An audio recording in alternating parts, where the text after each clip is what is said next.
Good morning. Well, here we have Brinyte T18 T28. Which one is the most suitable for you? I will say from the outset that both of these torches were supplied to me not by Brinyte to do this promotion or review, or however you'd like to view it, but purely by luck. The T18 was actually given to me by a friend of mine, Dan, the English woodsman. So thank you, Dan, that was very generous. Appreciate that, buddy, thank you. And quite strangely, about a fortnight later, I entered a competition on the Brinyte website or YouTube channel, and I actually won the T28. So I feel I can be quite unbiased, as all my reviews are, and I'm not going to go massively into the whole details of them, performance and specs and things like that, because a lot of people have reviewed them. But a lot of the reviews that I see are just people reading out numbers. I would more like to talk about real world use and what my personal findings are and thoughts after using both of them. So let me move the camera angle so you can see a bit better what's going on, and we'll crack on.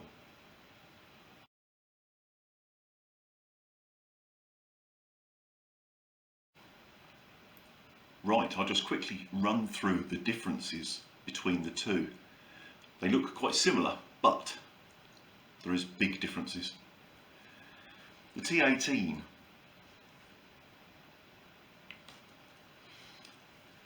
it's nice, it's a good size, it's actually smaller than I thought it was going to be looking at their pictures, which is a bonus.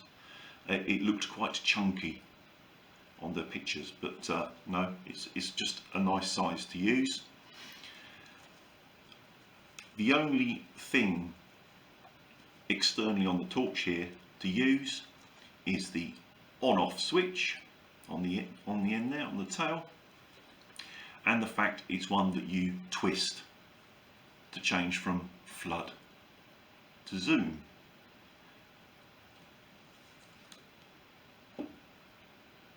Overall, I like it. I like the look of it. Seems well constructed, pretty good. The little canisters here are interchangeable light units or bulbs, or however you'd like to think of it. I have the white one in there at the moment because that's what I would use the most, but it also comes with a red light and a green light, which I'm sure we're all familiar with from head torches and stuff like that. It also comes with a blue light, which has been quite interesting to use. I quite like the blue light. It's a little bit more intense than the red. You can see a little bit more.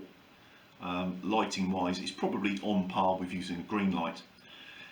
With a bit of research, interestingly, they reckon that the blue light is the closest to moonlight, so that could be an advantage in some situations. It comes with an infrared, so if you're using night vision equipment, be that goggles or scope on a rifle, that'd be very useful. And it also comes with a UV light. Not that I'd be using that one, I wouldn't have a lot of use for it. There is particular applications for UV, but not something that I would need. As I say, just the on-off switch on there and the zooming capability.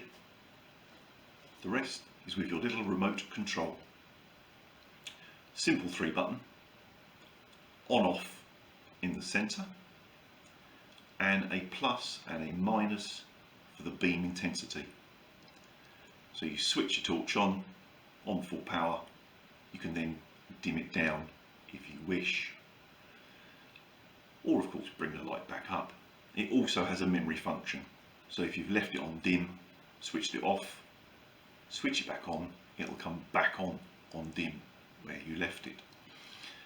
That remote actually works up to about 15 feet, or 5 meters, that sort of length.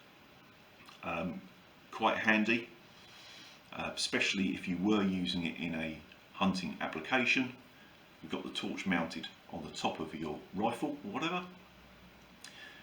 You could either have this in a pocket, or it does come with like double-sided sticky. You could mount it on the side of your gun, above the trigger area maybe. So if you're holding your gun, you haven't got to change position, you could reach up with a finger, switch your light on and off, or adjust it. Very clever. I like that. That is a very good idea. The only drawback for my type of use, which is more about just outdoorsy, wild camping, type of use, is the fact if you want to change the lighting, of course you have to unscrew it, take one light unit out, screw another light unit in. For a hunting application, I don't see that being a problem. Normally, if you're going out hunting, you know what your quarry is, where you're going, what the conditions are going to be like. You'll probably know in advance which light would suit. So you'll probably already have that fitted before you go out. But very good system. I do like it. Okay, let's have a look at the T28.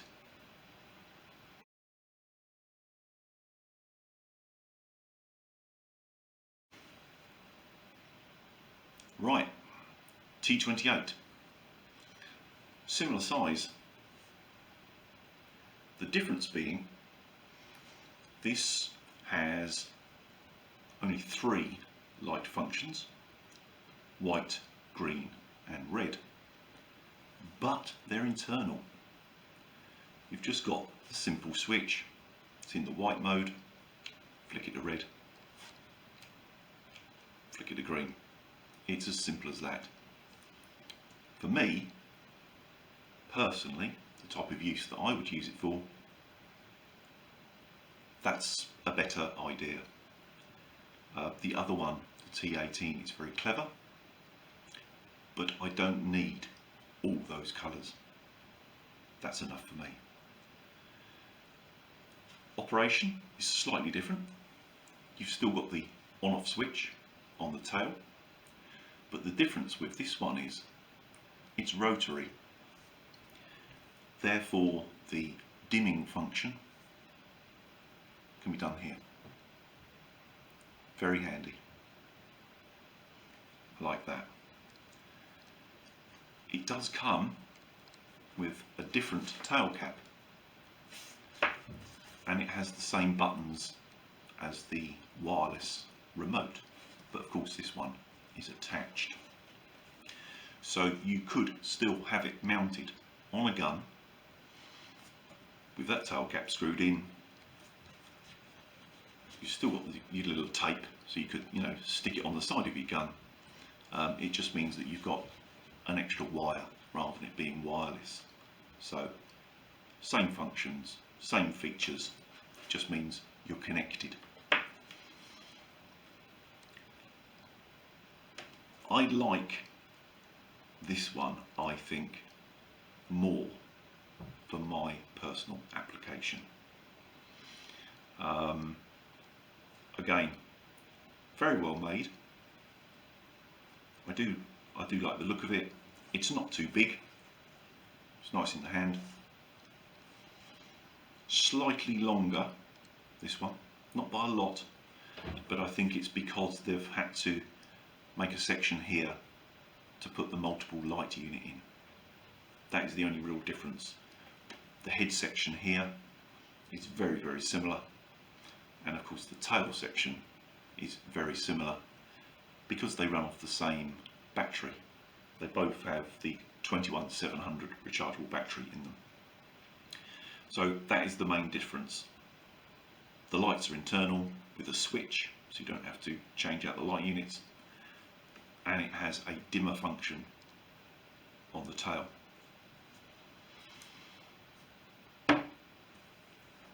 Let's give you a few specs, have them side by side, and I'll give you what I think is the pros and cons. Right, side by side, you can see the slight height difference, as I say, mainly due to the internal lighting of that one. But, you know, diameter that way, they're very much the same. There's not a lot in it, to be perfectly honest. Now, going through the specs, I'm not going to go through all of it, otherwise it would be really boring. But I have written down, so I get it right, the basics. And this is where there's some interesting differences. Beam length, although in the real world it's not really that important, but just to show the differences, the T18 630 meters,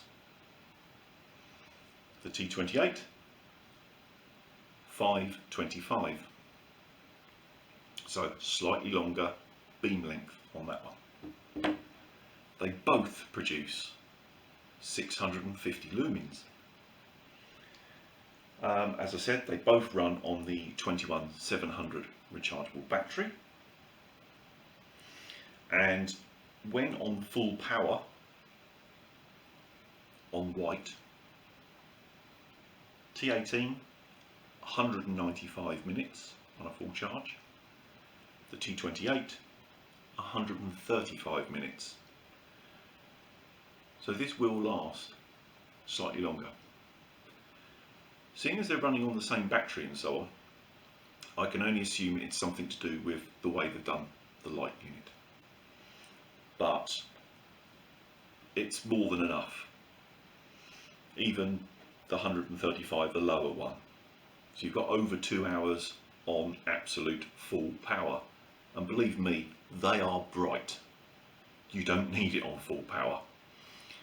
If you turned it down to a normal torch output, shall I say, obviously it's going to last way longer than that. But yeah, so that is the slight difference in output. I think the difference in range comes down to the lenses. That one's flat, that one's domed. The difference, when I've had them out in the dark with a bit of testing, is the way they're focused.